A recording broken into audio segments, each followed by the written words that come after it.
Hello, guys and girls. How are you all today? So today we are actually going to talk about the project Cheetah that is going on. आप लोगों ने जिन्होंने भी news देखा होगा, आपने देखा होगा कि रिसेंटली साउथ अफ्रीका से कुछ 12 चीतास इंडिया लाए गए हैं। ये प्रोजेक्ट अभी हमारे सुनने में आया है, बट एक्चुअली में ये प्रोजेक्ट चला आ रहा है for more than a decade.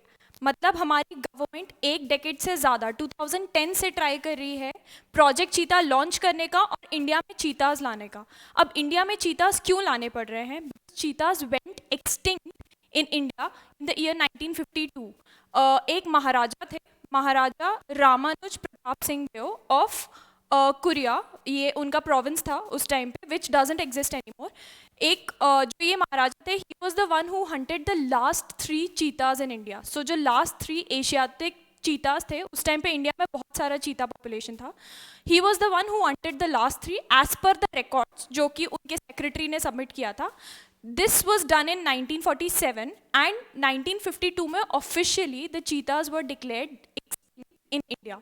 तब से अभी तक, उस टाइम पे हम नए नए देश बना था हमारा, तब हमारा फोकस कहीं और था। यहाँ पे नेचर कंजर्वेशन पे, इस सब चीज़ों पे हमारा फोकस नहीं था। बट धीरे धीरे वी रियलाइज्ड कि इंडिया में चीता पॉपुलेशन पहले बहुत ज़्यादा हुआ करती थी, अब वो एक्सटिंक्ट हो चुकी है, जिसकी वजह से एक इकोसिस्टम जो होता है ना, वो पूरा हिल चुका था। इकोसिस्टम बेसिकली कैसे होता है कि सबसे नीचे से ग्रास रूट लेवल से हम स्टार्ट करें कि जो हर्बीवोरस एनिमल्स होते हैं वो ग्रास और वेजिटेशन खाते हैं बेसिकली। उसके ऊपर हर्बीवोरस एनिमल्स के ऊपर कार्निवोरस एनिमल्स होते हैं जो कि उन बेसिकली हर्बीवोरस मतलब वेजिटेरियन एनिमल्स को खाते हैं।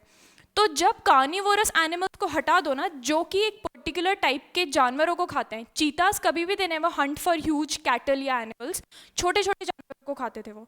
तो जब वो एक्सटिंक्ट हो गए तो पूरा इकोसिस्टम हिल गया, क्योंकि जो उनके प्रे होते थे, बेसिकली जो उनके शिकार होते थे, उनकी तादाद, पॉपुलेशन बहुत ज़्यादा बढ़ गई। तो इकोसिस्टम में बैलेंस लाने के लिए ज़रूरी होता है सबका को एग्जिस्ट करना। इसलिए ये रियलाइज किया गया कि चीता पॉपुलेशन जो कि एक्सटिंक्ट हो गई है, उसको वापस री इंट्रोड्यूस करना पड़ेगा। ये अप्रोच गवर्नमेंट ने स्टार्ट की 2010 में, जब हमारी एनवायरनमेंट मिनिस्ट्री ने पूरा प्लान बनाया और लोकेशंस भी सेट की कि चीता को कहाँ कहाँ लाया जाएगा। बट 2012 में सुप्रीम कोर्ट ने इस चीज़ पे स्टे लगा दिया, क्योंकि जो कॉन्वर्जेशनिस्ट होते हैं, जो नेचर को कंजर्व करने के लिए काम करते हैं, उनका ऐसा बोलना था कि इंडिया का जो नेशनल पार्क्स हैं, दे आर नॉट गुड। मतलब ये इन्वायरमेंट जो अभी हम प्रोवाइड कर पा रहे हैं वो चीतास के लिए अच्छे नहीं है। This will only harm them. अगर हम किसी और कंट्री से चीता को लेकर आएंगे, we will not be able to provide for them. ये हुआ 2012 में। फिर 2017 में नेशनल टाइगर कंजर्वेशन अथॉरिटी ने वापस प्रपोजल को रिवाइज करके रीलॉन्च किया और सुप्रीम कोर्ट को बोला कि भाई देखो, अब हम ये पूरा प्रपोजल रिवाइज कर चुके हैं, नाउ वी आर अडेप्ट। हम पहले समझते थे कि भाई हम नहीं ख्याल रख पाते, नहीं अच्छे से प्रोवाइड कर पाते, but now we are adept at it, so please clarify your judgement. तो 2020 में फाइनली जाके सुप्रीम कोर्ट ने ये जो बार लगा के रखा था चीतास को लेकर आने पे, उस बार को हटाया, बट सिर्फ एक्सपेरिमेंटल बेसिस के लिए। मतलब सुप्रीम कोर्ट ने बोला कि ठीक है, now you are allowed to bring in cheetahs to India's national parks, but experimental basis. एक साथ सारा बल्क में नहीं लेके आना है, because we can not afford to harm the animals. हमको एक्सपेरिमेंटल बेसिस पे लाना है। तो अब एक्चुअली में वही कर रही है हमारी गवर्नमेंट स्टार्टिंग फ्रॉम 2022। जिनको याद होगा 2022 सितंबर के अराउंड नामीबिया के साथ हमने एमओयू साइन किया था। एमओयू बेसिकली होता है मेमोरेंडम ऑफ अंडरस्टैंडिंग। मतलब 2 या 2 से ज़्यादा पार्टीज़, अब पार्टीज़ कोई भी हो सकती हैं, चाहे गवर्नमेंट हो, चाहे 2 नॉर्मल कंपनीज हो, चाहे इंडिविजुअल्स हो, किसी के भी बीच में 2 या 2 से ज़्यादा पार्टीज़ के बीच में एक अग्रीमेंट साइन होता है, जिसमें टर्म्स एंड कंडीशंस वो सारी की सारी लिखते हैं, जिन पे नेगोशिएट कर रहे हैं और अग्री कर रहे हैं, सब कुछ लिखकर और उसके ऊपर साइन होता है। इट्स नॉट नेसेसरी कि एमओयू हमेशा बाइंडिंग हो, लीगली बाइंडिंग हो। बेसिकली होता भी है, मतलब अगर उसको कॉन्ट्रैक्ट लेवल तक लेके जाए तो वो लीगली बाइंडिंग होता है। मैक्सिमम टाइम्स वो नेगोशिएशंस और अग्रीमेंट के लेवल पे रहता है। ठीक है, तो नामीबिया के साथ हमने एक अग्रीमेंट साइन किया था और फिर सितंबर 2022 में नामीबिया से हम 8 चीताज लेकर आए थे इंडिया में, जिनको सितंबर में हमारे प्राइम मिनिस्टर मोदी जी ने अपने 72nd बर्थडे पे कूनो नेशनल पार्क में रिलीज़ किया था एज एन इनिशिएटिव। उनको पहले ऐसे नहीं होता कि चीता डिसाइड किया लाने का, तो आज डिसाइड किया, कल एमओयू साइन किया और परसों ले आए जहाँ से भी लाना है।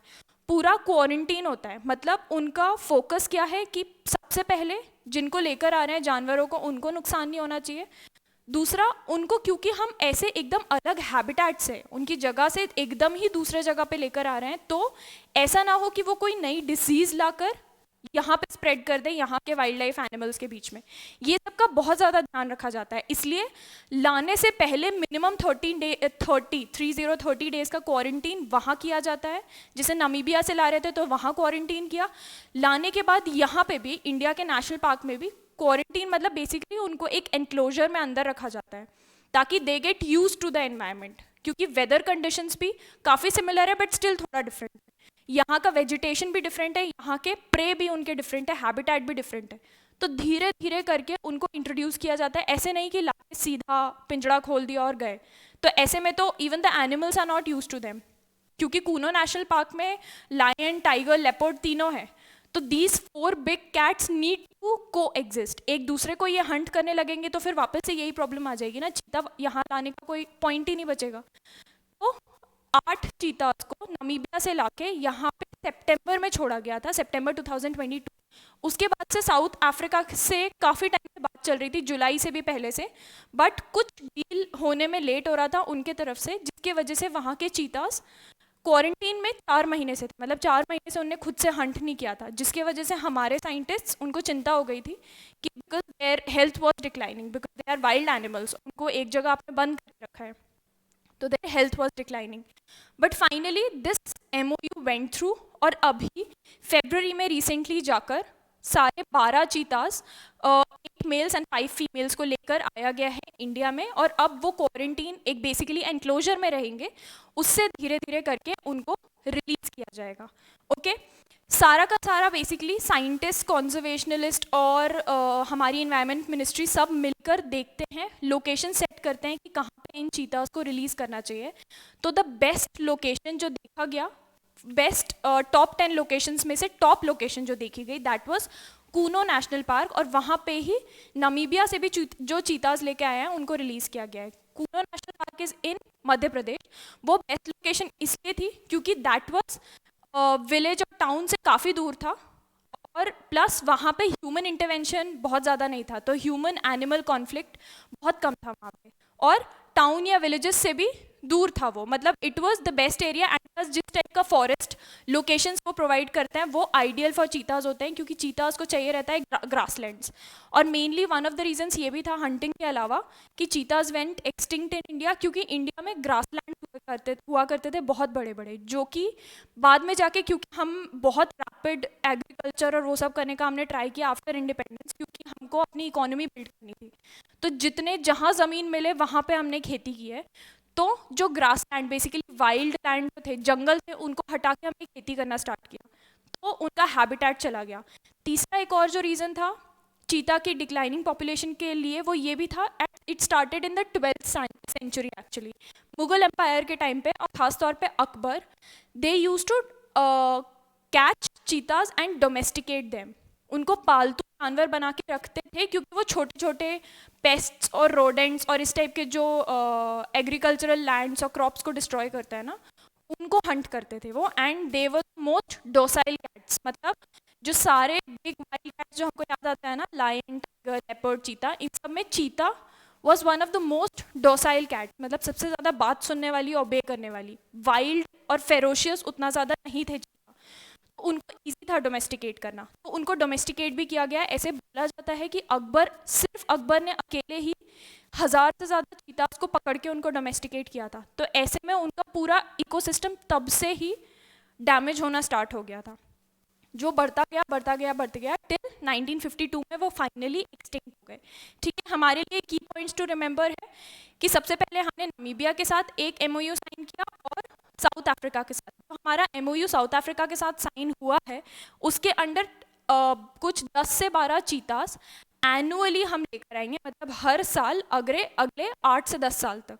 ठीक है, ये जो सुप्रीम कोर्ट ने बोला था 2020 में 12 हटाते टाइम, उस टाइम यही बोला था कि लेकर आओ, लेकिन एक्सपेरिमेंटल बेसिस पे, एक साथ सारे नहीं।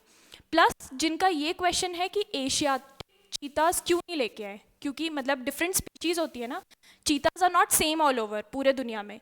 एशियाटिक चीतास अलग होते हैं, अफ्रीकन चीताज अलग होते हैं, तो एशियाटिक क्यों नहीं लेके आए? एशियाटिक चीताज अब सिर्फ ईरान में बचे हुए हैं, और ईरान में भी उनकी इतना कम पॉपुलेशन है कि they were not ready to share.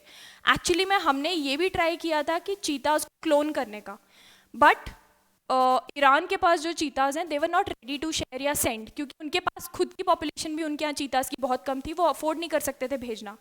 इसलिए अफ्रीकन चीताज को लेने गए हम। प्लस अफ्रीकन चीताज के जीन्स में ये देखा गया है कि they are actually the ancestors of all the cheetahs in the world. मतलब अब दुनिया के किसी भी कॉन्टिनेंट से चीता उठाओ, उनका अगर डीएनए आप मैच करो तो ये अफ्रीकन चीताज कहीं ना कहीं से उनके पूर्वज निकलेंगे, बेसिकली एंसेस्टर्स निकलेंगे।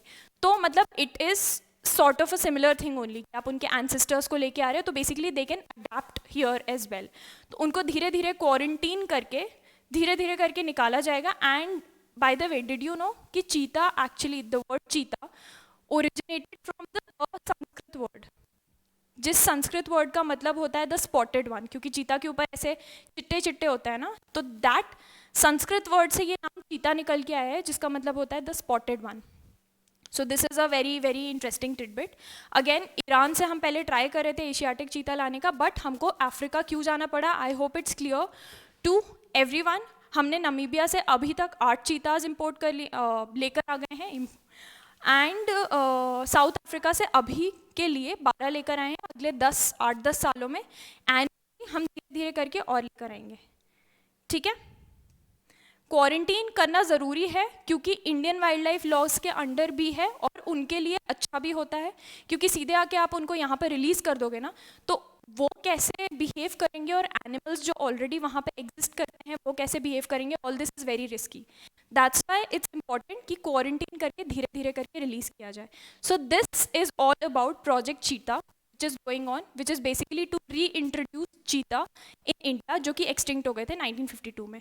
Okay guys, I'll see you in another video with another very very interesting tidbit. Bye bye.